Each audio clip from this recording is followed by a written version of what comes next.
dumalo na sa halos 30,000 ang bilang ng mga barangay na naiulat na drug cleared. Yan ay batay na rin sa datos ng Philippine Drug Enforcement Agency o PDEA. Sa kabila naman ng pinaigting na kampanya kontra iligal na droga ng pamahalaan, malaki na ang nabawas sa bilang ng mga nasasawi sa anti-illegal drugs operations. Si Joshua Garcia sa sentro ng balita. Kasabay ng pagsisikap ng pamahalaan na tuluyang masugpo ang iligal na droga, libo-libong barangay sa buong bansa ang naideklara na bilang drug-free community. Ang total number of drug-cleared barangays ay 29,390.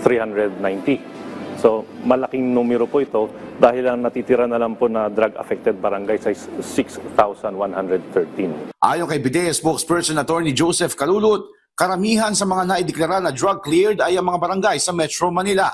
Habang mayroon din naman silang itinuturing na drug unaffected na kung saan na hindi nagkaroon ng kahit na anong drug-related activities na nasa 0.76% o katumbas ng 320 barangay.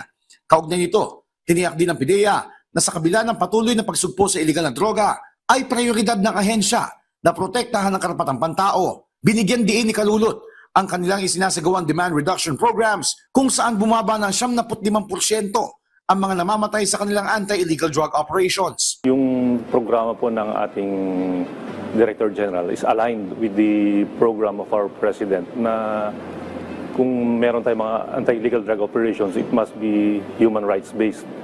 So doon sa ating programa ngayon, makikita po natin na mas marami tayong demand reduction na ginagawa. Ano po itong demand reduction?